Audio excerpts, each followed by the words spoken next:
عمل کرنے کے لیے ایک مثال پیش کی گئی ہے۔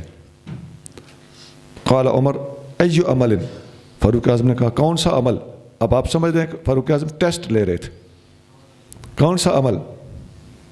قال ابن عباس نے فرمایا لعمل، کوئی خاص عمل ہے، وہ امیر آدمی جو عمل کرتا ہے، اللہ کی راہ میں خرچ کرتا ہے اللہ کی اطاعت کرتے ہوئے، ثم بعث اللہ له الشیطان، اور پھر شیطان اس کے پاس آتا ہے اور فعمل بالمعاصی حتی اغرق اعمالہ، اور وہ بندہ نیکیاں کرتے کرتے شیطان کی باتوں کا اور شیطان کی ترغیب کا شکار ہو جاتا ہے، اس کے سارے اعمال کو شیطان کی ترغیب برباد کر دیتی ہے۔ یہ اوپر جو آیت میں مثال دی گئی تھی وہ اس کی وضاحت ہے کہ ہرے بھرے باغ کو آگ کا ایک بگولا آ کے جلا کے بھسم کر دے، تو اس کی مثال اس واقعہ کے اندر موجود ہے جو فاروق اعظم اور صحابہ کرام کے درمیان اور ابن عباس کے درمیان مکالمے کی شکل میں حدیث میں موجود ہے۔ یہ حدیث بخاری شریف میں ہے، حدیث نمبر 4538 4538۔ يا أيها الذين آمنوا أنفقوا من طيبات ما كسبتم ومما أخرجنا لكم من الأرض ولا تيمموا الخبيث منه تنفقون ولستم بآخذيه إلا أن تغمضوا فيه واعلموا أن الله غني حميد۔ اے ایمان والو، اللہ کی راہ میں اپنی کمائی ہوئی پسندیدہ چیزوں میں سے خرچ کرو، اور ان چیزوں میں سے جو ہم نے تمہارے لیے زمین میں پیدا کی، اور اللہ کی راہ میں ناقص چیزوں کے دینے کا ارادہ نہ کرو کہ تم اس سے خرچ کرتے ہو، حالانکہ تم خود اسے لینے والے نہیں، مگر یہ کہ تم اس میں چشم پوشی کر لو اور جان لو کہ اللہ بے نیاز ہے، بہت حمد کیا ہوا۔ اس آیت میں 3 چیزیں قابل غور ہیں۔ نمبر 1، اے ایمان والو، اللہ کی راہ میں اپنی کمائی میں سے پاک چیزیں خرچ کرو۔ پاک چیزیں خرچ کرنے کا حکم ہے، اچھی چیزیں خرچ کرنے کا حکم ہے۔ گھٹیا اور ردی چیزیں یہ اللہ تعالیٰ کے ہاں اچھی چیز کے ہوتے ہوئے قبولیت نہیں فرماتی یا وہ ثواب نہیں ملتا۔ اور ما کسبتم، جو تم کماؤ، اس ما کا عموم جو کچھ بھی کمایا ہو، اس سے علماء نے استدلال کیا ہے کہ مال تجارت پر زکوٰۃ لاگو ہوتی ہے۔ دوسری چیز ہے وَمِمَّا أَخْرَجْنَا لَكُم مِّنَ الْأَرْضِ، جو کچھ زمین سے تمہارے لیے نکالا جاتا ہے اس میں سے بھی اللہ کی راہ میں خرچ کرو۔